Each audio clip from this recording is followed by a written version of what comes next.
morning, guys and dolls. Welcome back to Queenie of London and for another one of my Coronation with Queenie videos. How are you all? It's lovely to be walking out with you all again. So excited. We are officially on countdown now.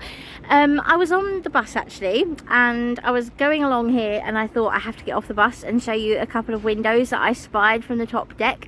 This is the start of the Pimlico Road. That there is the Royal Hospital, so where the Chelsea pensioners live.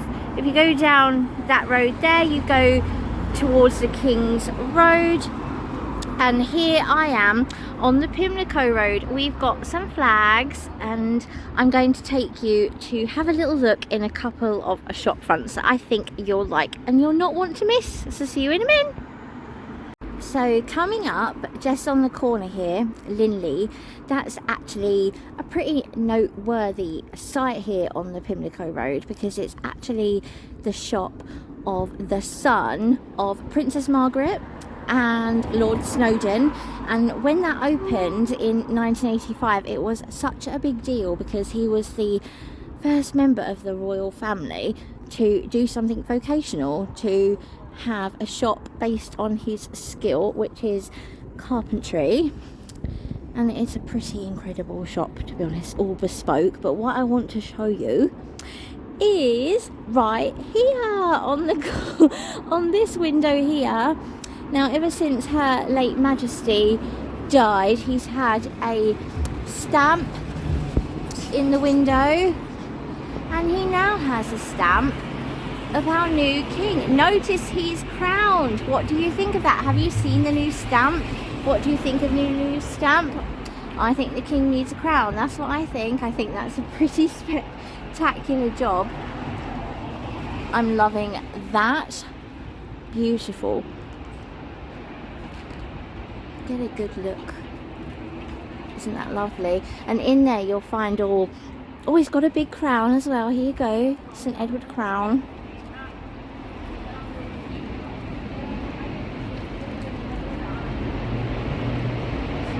Stunning, that's really good. Yeah, so you'll find all bespoke furniture, fitted kitchens mainly. I know he very recently did a fitted kitchen in a Chelsea penthouse. Look, he's displaying the King's Coronation logo. Can you see that?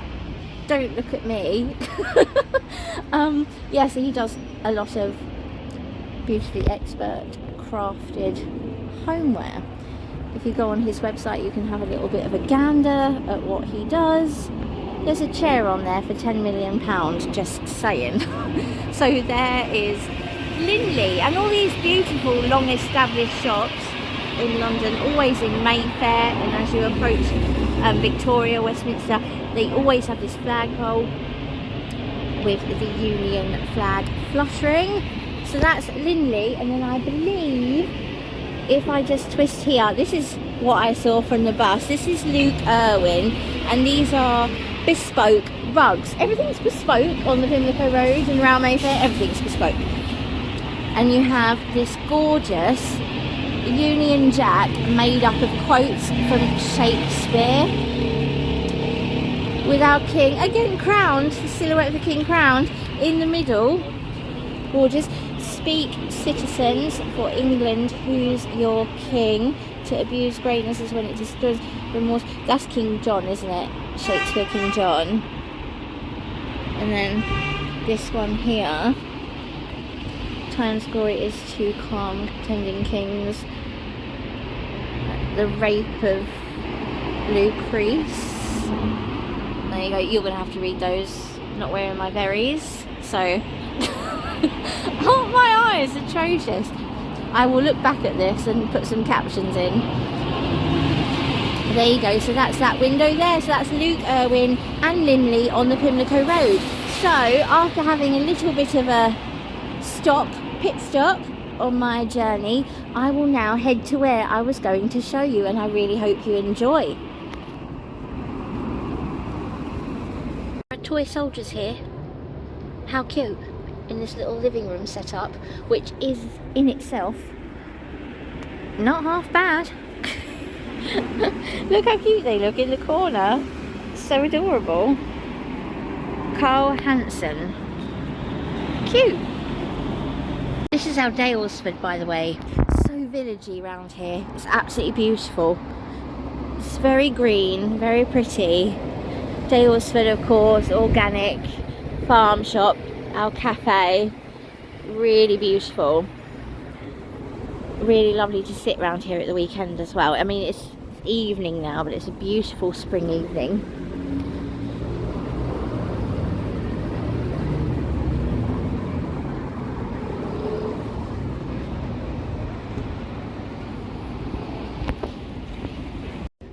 With you now, guys. So I actually took a beautiful evening walk to where I wanted to show you. I'm here on Whitehall. You can see Nelson's Column in the back there, Trafalgar Square, and I'm actually at the point right opposite Horseguards. Now this building here I wanted to show you because I want you to look out for it on the day of the coronation, because I'm right here on the route. This is the route it will take.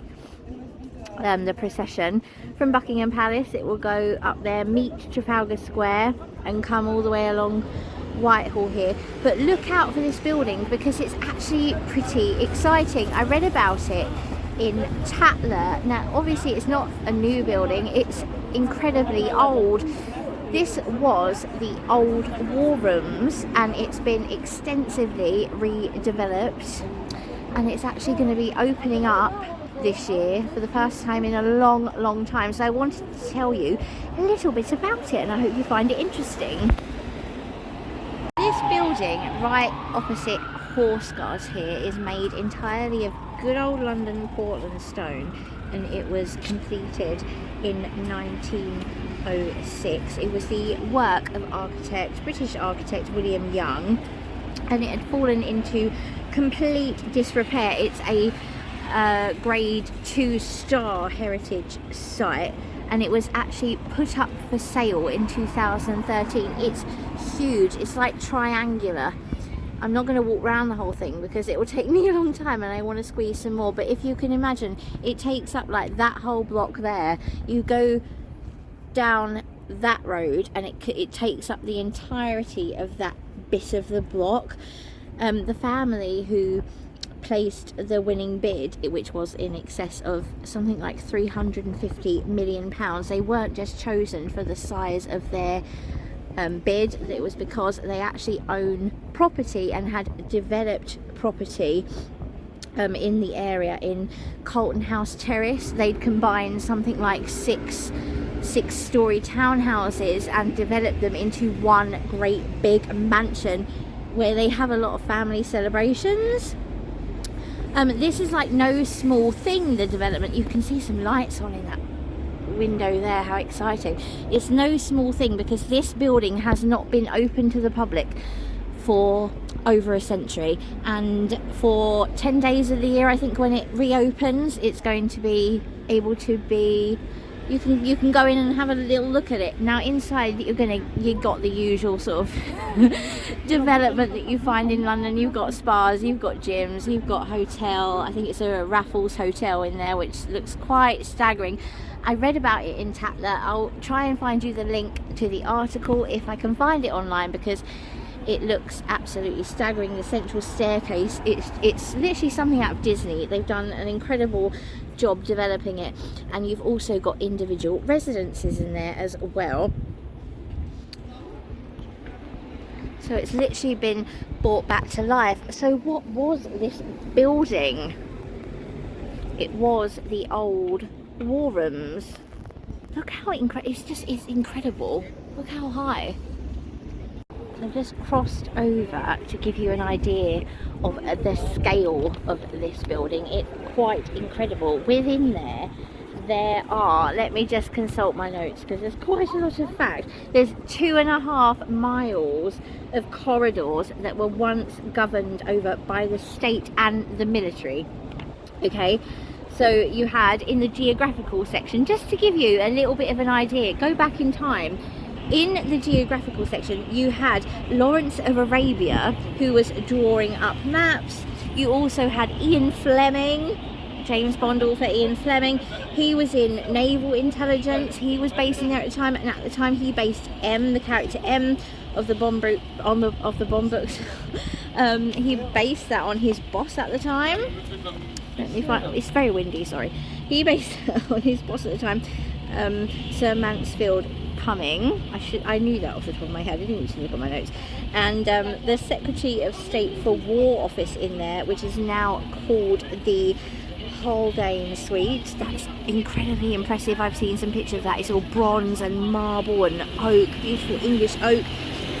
That was once occupied by Lord Haldane himself, and he is one of Britain's greatest military war heroes. So there's a lot of history in that building. Let's have a little walk along. Show you, see it's still going. Can you literally see there won't be a gap, and it's taking up the whole place, and people just walk by it and they don't know what it is because it has been just derelict for the longest time. Look at this incredible neoclassical facade. It's so staggering. Look at that. So nobody apart from military and government personnel has been allowed in there for the longest time, and the only civilian that has gone in there is Christine Keeler when she was having that famous affair with Profumo. She went in there. I think she asked to go and have a look. I mean, why wouldn't you? I mean, I would. Would you? Look at this. Think of what it's seen. Think of the secrets it holds. Literally incredible.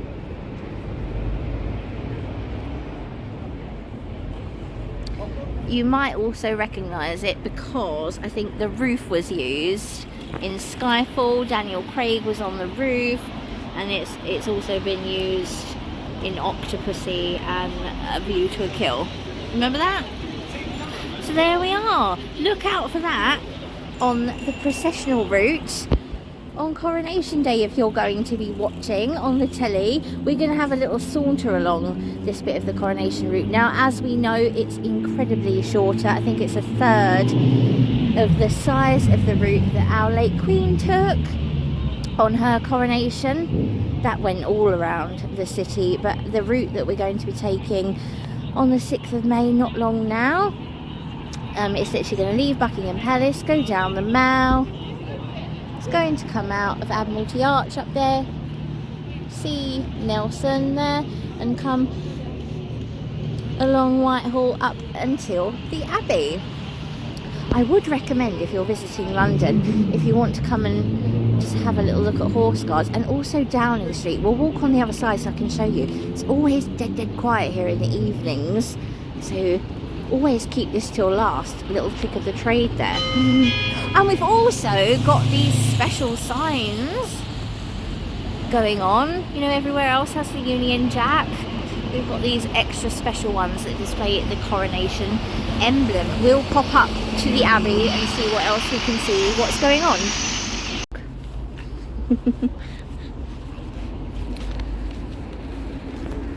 I'm going to just show you what this whole building looks like just from across the road. I think that's a Duke of Devonshire, that statue there.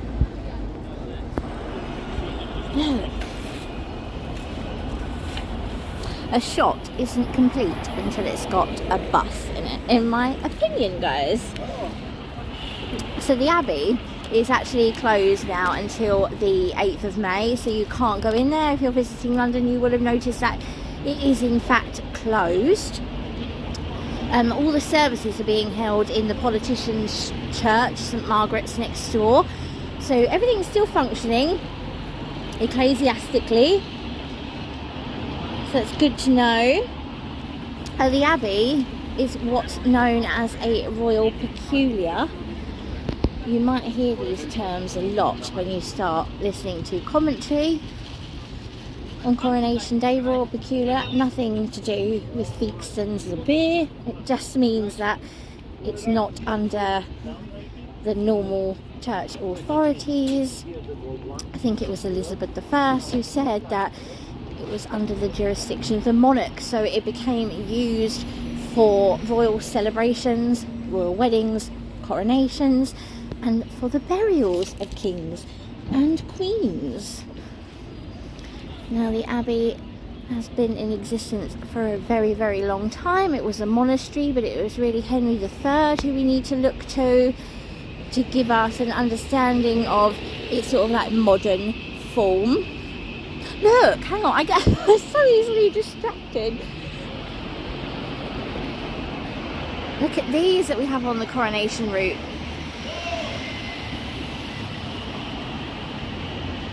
Wow, they're very, very pretty. But the thistle there's got the crown on. It's the same flowers, the same imagery that make up that emblem. Wasn't that designed by the chap who did the iPhone? The design for the iPhone.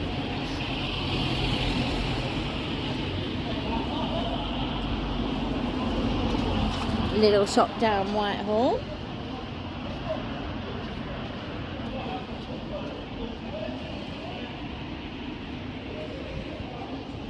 See, pretty quiet, huh? Nice time to come for a little stroll. You've got the barriers coming out.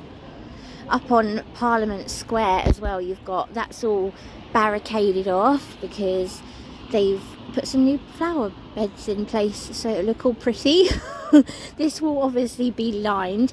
On the news today, I actually saw that on the Mall, people are camping already. I can't say that that would be very enjoyable, to be absolutely honest. I mean, it's, you know, 5 days away. Where are you going to shower? I'm just very practical.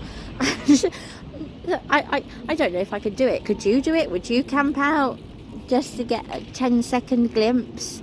I mean, I suppose it's the atmosphere. I mean, if you've got some lovely people around you having a good song and a nice old time, I suppose the time will fly by. This is our beautiful monument to the women of World War II. The font on that, by the way, is the exact same as the font used on ration books.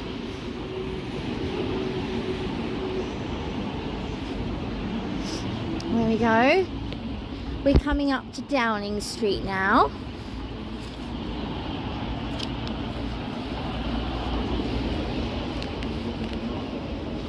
Thank you so much, as ever, for all your beautiful comments on my Covent Garden video. They've literally delighted me. I'm so happy that you're enjoying the little coronation videos. I'm excited. I've got a few more planned. I hope I can squeeze them all in, to be honest.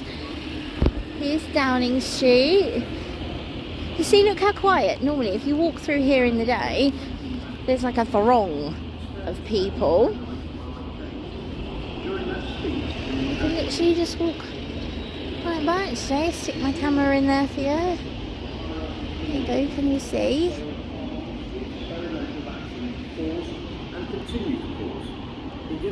They're protesting over there, but it's not a great day to do it because he hasn't got an audience.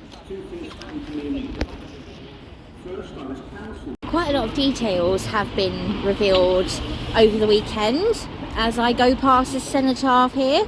The canopy that King Charles will be anointed under, that's been revealed.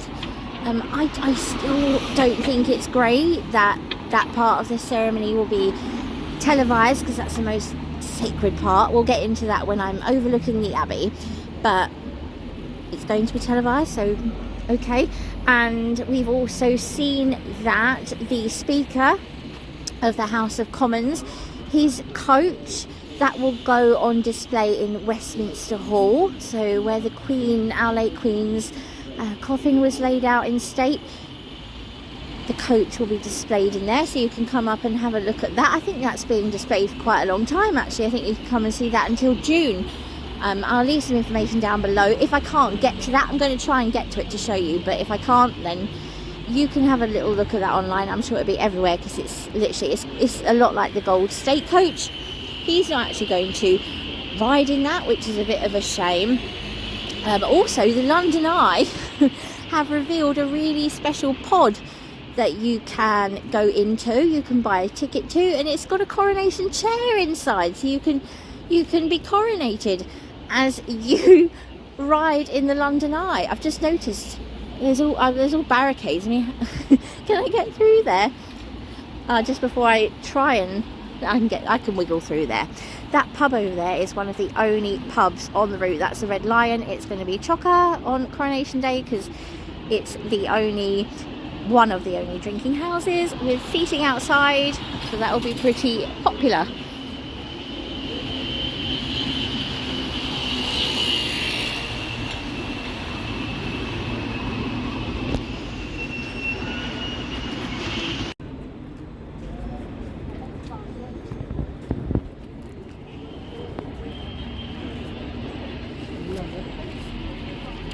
So we know that King Charles's coronation is going to be substantially smaller than that of his mum, Queen Elizabeth II. She had something like 8,250 guests rammed into that abbey, and he's only going to have about 2,000 that are going to arrive from about, or I think it's about 10 o'clock for things begin at 11.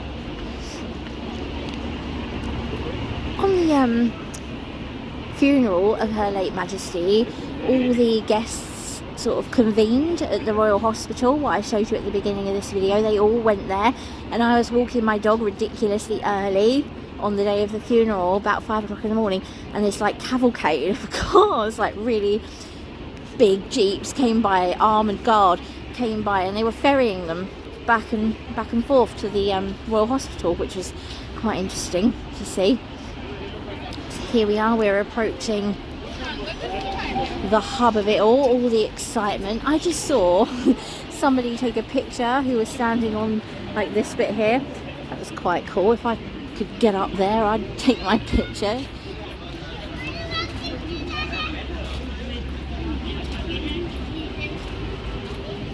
Beautiful evening, so nice. It's been a gorgeous bank holiday here in London. What have you all been up to?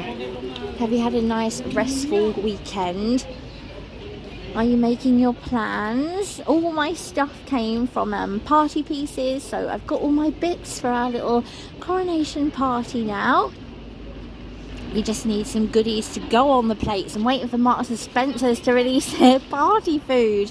There must be some special coronation party food going to happen soon, and I'll be right there and I'll share it with you. There we go, so we're in the hub of things now. It's a politician's church over there.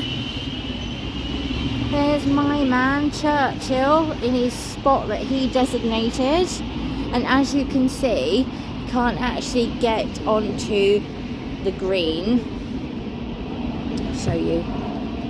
It's all barricaded off. Got men still working. That's how things are looking. Oh, thank you to that bus who's made a really nice shot for me.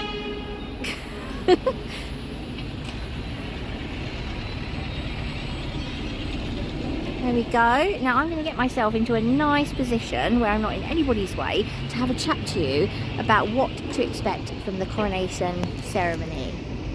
So the abbey that we know today was actually consecrated in 1269. The abbey was even built with coronation in mind. You have these massively long transepts for the allowing of hundreds and hundreds of guests. You've got what Henry III called the Coronation Theatre, which is the area between where the choir boys sit and the high altar where the coronation actually takes place. So all the important stuff like the taking of oaths and the anointing, that was all specially designed because of coronation. So the abbey was sort of built around this idea.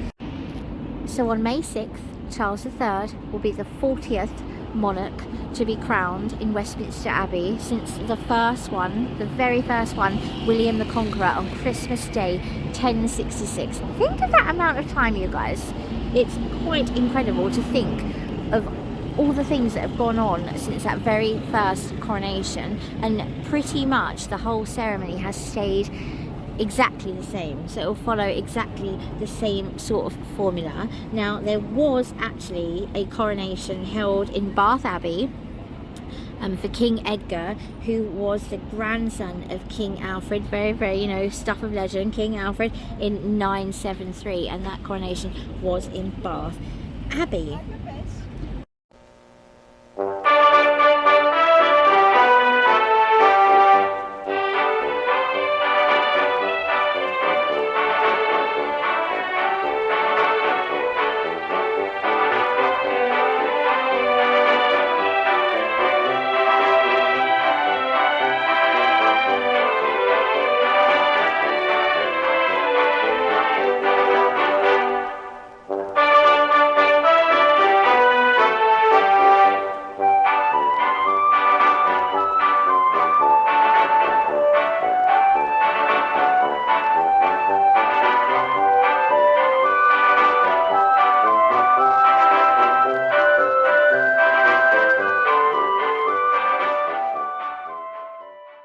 So that there, like illuminated in the purple, is the Queen Elizabeth Conference Centre, and right in front of it here you have all this that's been set up, and I think this is for press because it's all covered up in the eventuality of rain, which, you know, in all likelihood, this is England, it could happen. They're all covered over and protected, and they've got like an opportune position to look into the entry of the abbey. And we've also got like this like rigging set up here by the trees predominantly. You've probably seen it in some of my other shots, but we've got those set up for like camera angles. I love seeing all this like party prep happening. It's so exciting. It's nice to see. So there we go, you can have it. It's that pretty ginormous. Huge. Look how it's stretching. There's like ramps and everything either side. So it's all happening. Getting pretty close now. I'm really excited to see how it's all going to be done. There you go. Look how beautiful the abbey is, how haunting it is in the evening when it's sort of illuminated. Love seeing this. And men at work.